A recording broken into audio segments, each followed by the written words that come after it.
اذا جاء نصر اللہ والفتح ورأيت الناس يدخلون في دین اللہ افواجا، جب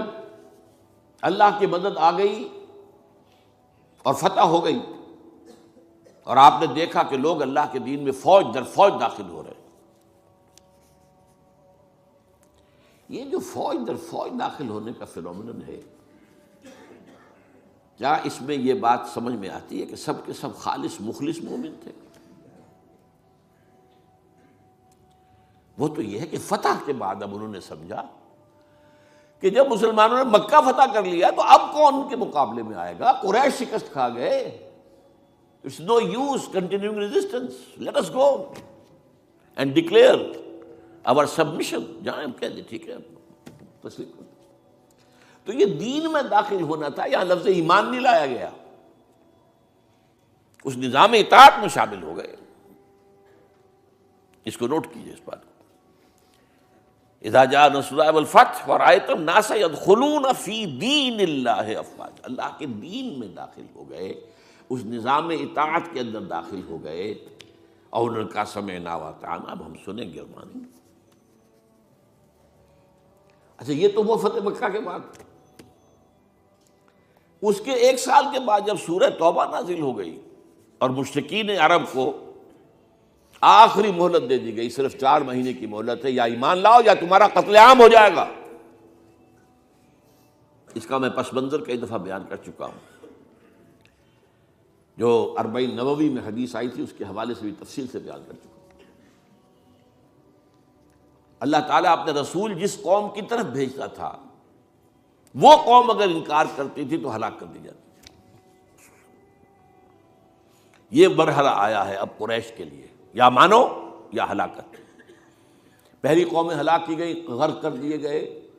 یا زلزلہ آ گیا، یا کوئی باد صرصر آ گئی، مختلف طریقوں سے۔ ایک طریقہ یہ بھی تھا کہ مسلمانوں کے ہاتھوں قتل کر دیے گا، جو میں نے آیت آپ کو سنائی ہے، آیت نمبر 5 ہے سورہ توبہ کی۔ فَإِذَا انْسَلَخَ الْأَشْهُرُ الْحُرُمُ، اب یہ جو 4 مہینے کی ان کو مہلت دی جا رہی ہے، جب یہ ختم ہو جائیں تو اے مسلمانوں فَاقْتُلُوا الْمُشْرِكِينَ حَيْثُ وَجَدتُّمُوهُمْ، اب قتل کرو ان مشرکوں کو جہاں کہیں بھی پاؤ، وَخُذُوهُمْ، پکڑو انہیں، وَاحْصُرُوهُمْ، ان کا گھیراؤ کرو، محاصرہ کرو، وَاقْعُدُوا لَهُمْ كُلَّ مَرْصَدٍ، اور ہر جگہ گھات لگا کر بیٹھو انہیں گرفتار کرنے کے لیے۔ فَإِن تَابُوا وَأَقَامُوا الصَّلَاةَ وَآتَوُا الزَّكَاةَ فَخَلُّوا سَبِيلَهُمْ، پھر وہ اگر توبہ کر لیں، اپنے شرک سے باز آ جائیں، اور پھر وہ نماز قائم کریں اور زکوٰۃ ادا کریں تو ان کا راستہ چھوڑ دو۔ ان اللہ غفور رحیم، اللہ غفور رحیم۔ اب اس کا تجزیہ کیجئے، جو لوگ اس تھریٹ کے تحت ایمان لائے ہیں، ان میں تو ظاہر بات ہے غالب اکثریت ان کو ہوگی کہ جو دل سے ایمان نہیں لائے، تو جان بچانے کے لیے ایمان لائے۔ ایسے بھی لوگ تھے، تاریخ سے معلوم ہوتا ہے کہ جنہوں نے اس پریشر کے تحت ایمان اسلام قبول کرنے سے انکار کر دیا، وہ عرب چھوڑ کر چلے گئے۔ کہتے ہیں کہ یہ جو ہمارا ہاں ایک کافرستان ایک علاقہ ہے، یہ جو واق خان کی پٹی کے ساتھ ہی ہے، اور اس کے ساتھ ملتا ہوا ایک صوبہ ہے نورستان افغانستان میں، یہ ایک قوم ہے۔ ان کا کہنا یہ ہے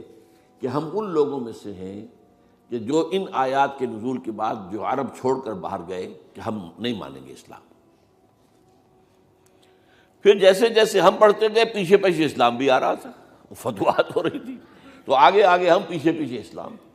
یہاں تک کہ ہم آ کر ہمارے آباء و اجداد ان پہاڑوں میں آ کر انہیں پناہ لے لی۔ یہ چترال کا علاقہ اور یہ سارا جو ہے یہاں پر، تو یہ کہتے تھے ہم ان قرشیوں میں سے ہیں۔ ان کا ایک سردار اور ایک عالم مجھ سے ملا بھی تھا۔ اس کے بعد یہ ہوا کہ وہ علاقہ تقسیم ہو گیا۔ احمد شاہ ابدالی نے جب بنایا ہے نیا نقشہ افغانستان کا، تو اس میں سے ایک حصہ اس علاقے کا افغانستان میں چلا گیا۔ وہاں امیر دوست محمد والی کابل نے انہیں کر دیا، ایک وارن کر دیا کہ آپ اتنی مہلت کے اندر ایمان لاؤ یا قتل کر دیے جاؤ گے، یعنی وہ سزا جس سے بھاگے تھے تمہارے آباء و اجداد وہ یہاں آ جائے گی، وہ ایمان لے آئے۔ وہ علاقہ نورستان کہلاتا ہے، اسلام کے نور سے منور ہو گیا ہوا، اور اس کے ساتھ کا علاقہ پاکستان میں وہ ابھی تک کافرستان ہے، اس کو انہوں نے بلکہ ہماری حکومت نے بھی مینٹین کیا ہوا ہے وہاں کسی کو تبلیغ کی اجازت نہیں ہے، کچھ نہیں ہے، وہ چاہتے ہیں کہ یہ سیاحت کے لیے